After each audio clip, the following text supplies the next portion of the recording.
My name is Lily Madwhip, and I think a magician is going to murder my best friend.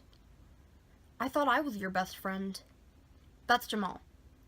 Okay, yeah, I guess he's top of my friends list. It's not exactly a big list either. I mean, there's Jamal, and then there's Meredith, and she scares me. 1 and 2, and Pashkar. Jamal, Pashkar, then Meredith, because she scares me. No, wait, Pashkar first. You are my best friend, Jamal. I meant my other best friend. Pashkar knows the truth. Jamal smiles. We're headed to school just like it's any other day. But it's not just another day because there's a man named Felix who suspiciously looks like he's part weasel. And he told me at the hospital yesterday that he's going to protect me from Meredith. And I'm pretty sure he didn't mean he's going to buy her oven mitts. Actually, that wouldn't be a bad idea. I should get her oven mitts. I saw oven mitts once that looked like sheep. Greg pops up out of nowhere. Maybe he's going to saw her in half. Ooh, says Jamal, he'll need a box for that. I've never seen somebody get sawed in half. I mean, there was my cousin Susie who got run over by a motorboat, but she stayed together for the most part. Then there was half a squirrel in my backyard, but I didn't actually see it. And besides, who performs magic on squirrels? I shake my head. He's not that kind of a magician. Well, what kind is he? He finds people's keys and stuff. That sounds like a stupid magician. Greg frowns and ducks back down into his seat. You're missing the point! Oh my god, why did I even bother telling these two? Meredith is going to get murdered by that stupid magician. But didn't she kill his son? Jamal asks. That's called an eye for an eye. I don't know all the details. I look up at the front of the bus where Ed the bus driver is telling some other kids to stop jumping in their seats. Why does it always take longer to get to school when I'm in a hurry? Pashkar encourages me to remain calm. One of the things he told me last night was that brash action can lead to tragedy. I looked up some of the words, and apparently that means if I'm too confident, then a really sad play is going to be performed. I don't think that's entirely what he meant, but I got the point. What if Meredith stood out in the middle of the playground so she could see the magician coming from any direction, and then if he showed up, she could just set him on fire? Jamal suggests. This sounds like a good plan, but I'm sure there are things about it that I'm not considering. That's how it always works in Scooby-Doo. They come up with a plan and then it backfires because of something they didn't think of. Or because someone got hungry. I'm hungry. I had a waffle for breakfast, but it wasn't fully cooked because the toaster was on too low a setting. But I didn't want to complain and have my dad roll his eyes at me, so I just ate it, but it was icy in the middle. Greg pops up again. What if he just shoots her? That's a good point. He could be a marksman with a rifle for all I know. Hell, he could have the nuclear launch codes and bomb us. I can't let all the possibilities clog my brain, though. I just have to warn Meredith and let her decide what to do. Honestly, Jamal remarks, you should tell an adult. Dear adults, my friend Meredith, who scares me, can burn things with her mind. I know this because I can speak to angels, like the one in my doll. A crazy magician who finds people's keys wants to kill Meredith because somehow, she burned up his son with her powers. No, I don't know when or how exactly. Yes, I'll hold. Oh, that's a lovely jacket. Yes, I'd like to try it on. The sleeves tie in the back? How nice. Where are we going? Jamal sees me staring off into space blankly. I mean, can't she just show them she can burn stuff? He asks. Greg chimes in. And then they can take her to a secret lab and cut her open and see how she works, like they do with aliens. He looks at me. And you too. Yeah, no. I blink. There's the school ahead. I need to do this without them finding out about Meredith's ability. If she wanted people to know, she would have shown an adult, I think. It's not my business to reveal it if she doesn't want people knowing. That's called, I don't want to be dissected, and I've thought about it a lot. We pull up to the school, and I shove past everybody to get to the front and off the bus, making sure to say goodbye to Ed, of course. Not that anything's going to happen to him. He's going to go have a cup of coffee and read a magazine up at the gas station while filling up. It's just polite to say goodbye to the bus driver. Bye, Mr. Ed. Meredith is not standing by the swings. I run over and make sure. I even check twice. She's not there. I scan the rest of the playground. Everyone else is in their usual spot for the most part, except Jamel and Greg, who are walking over to me rather than the baseball diamond. They're looking around too, so I'm guessing they don't see Meredith either. Jamal drops his backpack and sits on the swing. Maybe he already got her. No! I should have come here yesterday. Except the school was closed by then, and she'd have been at home. So that would have been pointless. Don't say that! Maybe the weasel got her home address, Greg suggests. Stop it! Maybe that's her over there, surrounded by Lisa Welch and the other girls. Jamil points with his chin. Oh, yes, there she is. I couldn't see her in the sea of jerk girls. Why on earth is she hanging out with them? They're all standing around her and... Oh no, I wasn't here to keep them away from her, and Lisa Welch is back, and she probably saw Meredith alone, and... I drop my backpack by Jamal's and run down the hill toward the girls surrounding Meredith. I can see she's not looking happy. She's all tensed up and her arms are hanging down at her sides, and she's glaring at Lisa. I can't hear what anyone's saying, but Lisa's got Nathaniel. Meredith's angel is a melted Barbie, and she's waving it at Meredith and saying something, and Meredith's got a big scowl on her face. Oh no, I can already feel it. Something bad is about to... Meredith! I call. At the same time, just as I get in range and everybody turns to look at me, Lisa Welch's red backpack with all the trinkets that jangle on it to let you know she's coming explodes into a fireball. Everybody shrieks, except Lisa Welch, who has just enough thought power in her small brain to declare, "Oh my goodness!" and then throw the flaming pack off her shoulders and do some sort of crazy half-dance, half-jump away like she just stepped in a pile of scorpions. Maybe I should tell her she's going to do that someday. I come to a stop as everyone else steps back, except Meredith, and quickly grab her by the hand to try to calm her down. She turns and glares at me, and I swear I can even see fire behind her eyes, but maybe it's just the fire that was Lisa Welch's red backpack reflecting off them. It's okay, don't kill everybody, please, I whisper, feeling bad for even having the thought. I don't want her to think I think she's a killer. But she kind of is. I mean, she's burned up, 3 people already? I try to make my expression look like I'm half joking, so maybe she won't think I'm genuinely scared that she'll set me on fire. I can't tell if it works. I am genuinely scared she will set me on fire. Mr. Longbow appears out of nowhere with one of those red fire extinguishers like you see in movies. I've always wanted to see someone use it in real life, so I watch, wondering if it's safe to breathe or if I need to cover my mouth. He sprays the roasting red backpack with foam while the rest of the playground pours towards us, everybody chattering about what just happened. What just happened? Mr. Longbow says in his real angry voice, which is just a tad bit quieter than his pissed-off voice, but much louder than his regular voice. Lily Madwhip tried to set Lisa on fire! This rumor begins immediately being passed among the other kids. Mr. Longbow sets his gaze on me. What? No, I didn't. Her backpack just got fire. Somebody snorts. I think it's Greg. Mr. Longbow sets the fire extinguisher down and puts his hand on his hips in the way that adults express that they're waiting for you to say something, and they're not going to say anything until you do, but they will get increasingly agitated if you don't. I throw my hands up. I don't even have anything on me. I just got here. Meredith finally speaks. It wasn't her, sir. It was me. Oh, okay. I guess we're doing this now.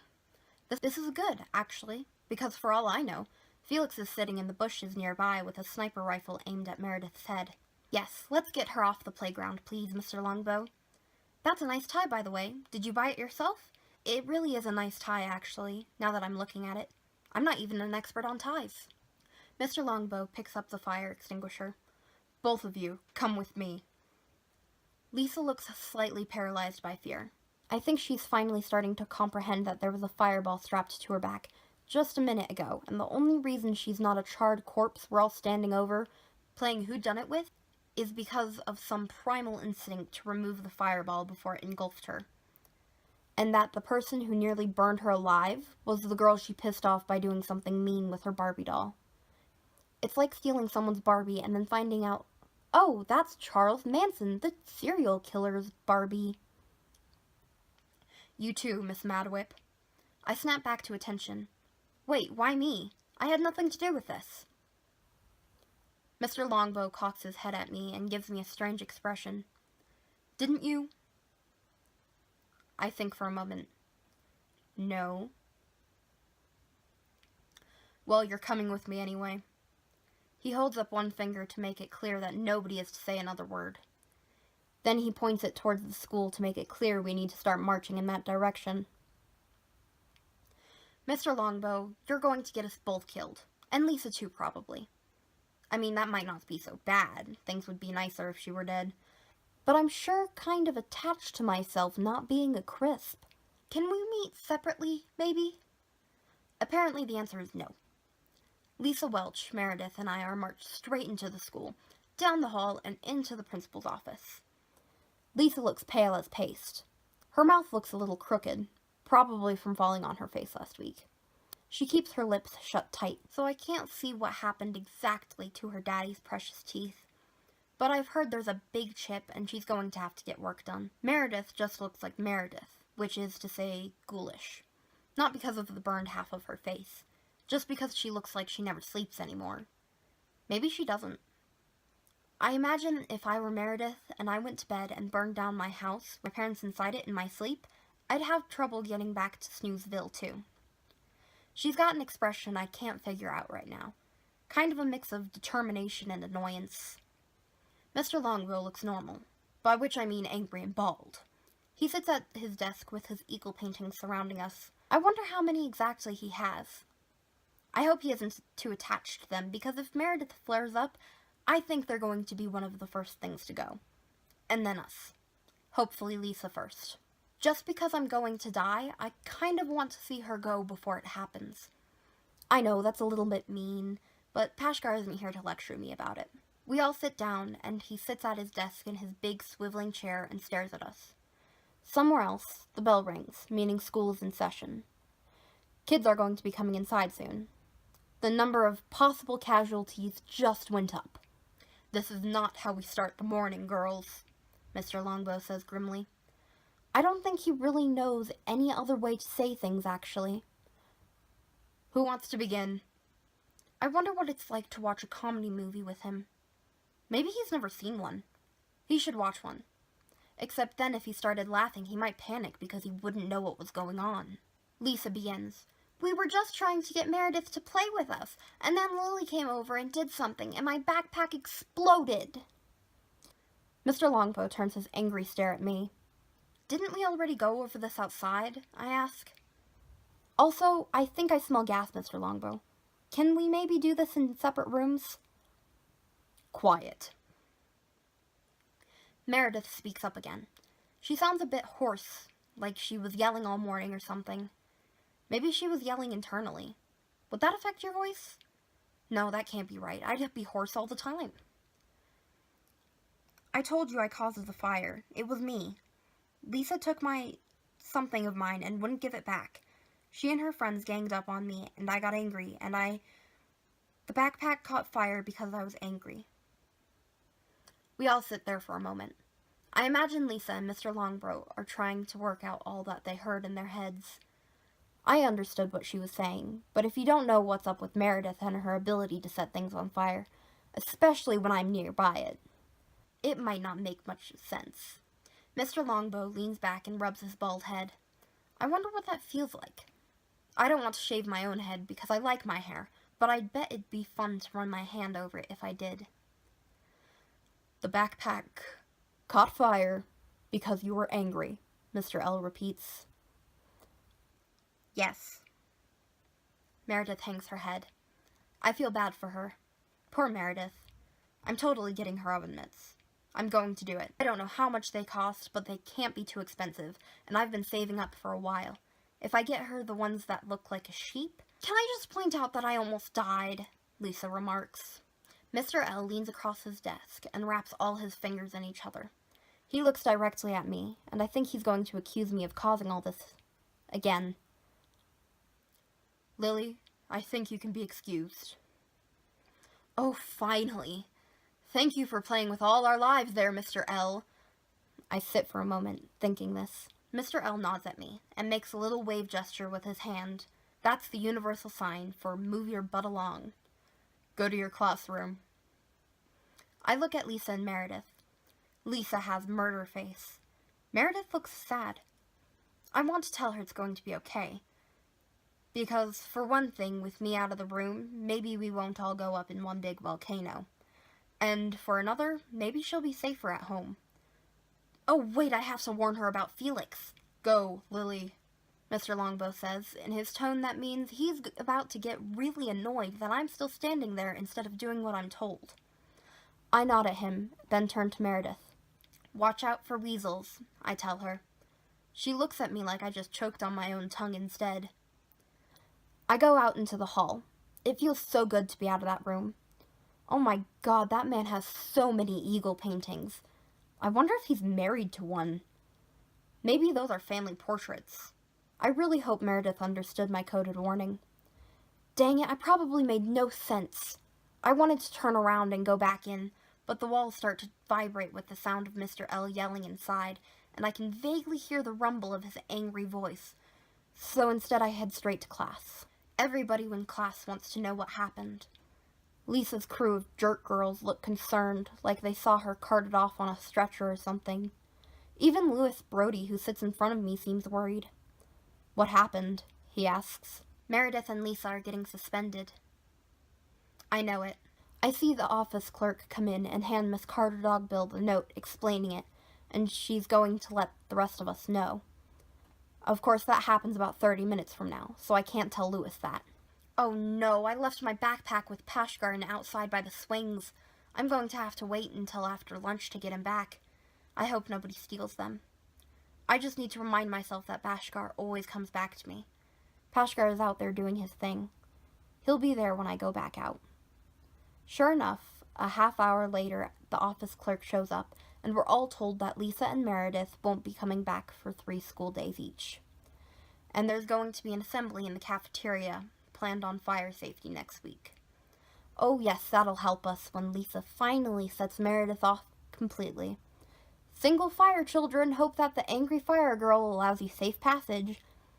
I just hope Felix doesn't show up for that. Or maybe that would be the perfect time for him to show. I stare out the window at the parking lot. I wonder if I'll see Meredith's foster family pick her up. It'd be good to know what they look like or what their car looks like. I bet when Lisa returns, she'll have a new red backpack, as if nothing ever happened. Stupid Lisa. She's going to be her own flaming death. I'm not going to say that, though. Especially around Meredith. Speaking of assemblies, Miss C.D. finished writing something on the board. I can't even read because it's in cursive. I know this is rather impromptu, but we're going to be having one today about general safety. We groan. I hate assemblies. You have to sit in assigned rows, and I'm always in front of some boy from 3rd grade who likes to kick the back of my chair and throw wads of paper in my hair. I don't even know his name, so I just call him the little twerp. I don't really know what a twerp is. It sounds like noise a rubber band makes. We file down the hall an hour later to go to the cafeteria in our stupid assigned seats. I wonder where they hide these fold-out chairs the rest of the time. There must be a room just full of folded-up chairs that they use. I'm still worried about Meredith. And Pashgar. He knows I'll be back out after lunch, but it must be lonely sitting in my backpack with nothing to do or nobody to talk to. Maybe he can use his articulated limbs and go running off on an adventure. I hope it doesn't rain. Oh, right, Meredith is being hunted by a psycho. I should probably focus on that. In fact, I'm so focused on worrying about Meredith getting shot with a sniper rifle by a man with a weasel face, I'm not even listening to what the actual assembly is about. Mr. Longbow is standing up front, and he's got some guest speaker I can't quite see. Maybe if I were sitting in the front row, I'd be able to hear what they're saying. But I'm in the 3rd to last row in front of this little twerp who's kicking my chair. Everybody gets quiet, but Mr. L can't quite be heard still. His microphone must not be working, because it sounds like he's just speaking, as if the only people that need to hear him are up front. I barely catch him say, "Please say hello to Officer Flores." He gestures to the person behind him. Everybody claps, I think. My head feels like it's ringing or swollen. Why do I feel dizzy? I look down at my feet. I can't really see them. Lily, you okay? It's Miss CD standing down the row looking at me. Her voice seems to cut through the moment. Someone must have nudged her or told her I looked sick. I don't feel sick, I just feel weird. Lightheaded and confused as to why I can't see my feet. It's like the floor is fading away. The guest speaker steps forward to the podium where Mr. Longbow was a moment ago with the mic that wasn't working. It hums, but now it works. It works for her. She clears her throat and says hello. Lily? Miss Carter Dogbill sounds like she's talking to me through a door. I can't see my feet. My voice is caught in my throat. Her next question is muffled. I don't even know what it is. The ringing in my ears is becoming a shrill shriek. It wouldn't stop, and it feels like my head is about to burst. But then it stops. It all stops. Every sound stops. Lily? Miss CD puts her hand on my shoulder. Other kids are turning to look at me. Do you see it? I whisper. See what? I can't hear myself, but I know in my head I'm speaking. The fog. I look back up at the podium where the lady in black stares back at me in her police uniform. Someone in the audience starts coughing. Hi there, and thank you for watching. Feel free to comment down below what you thought of the story, or if there's another story you want to hear. I really want to hear about your own scary or paranormal experiences, so please feel free to go to my Instagram or my email, both displayed on the screen, and tell me all about them. Thank you for watching, and I hope to see you again soon.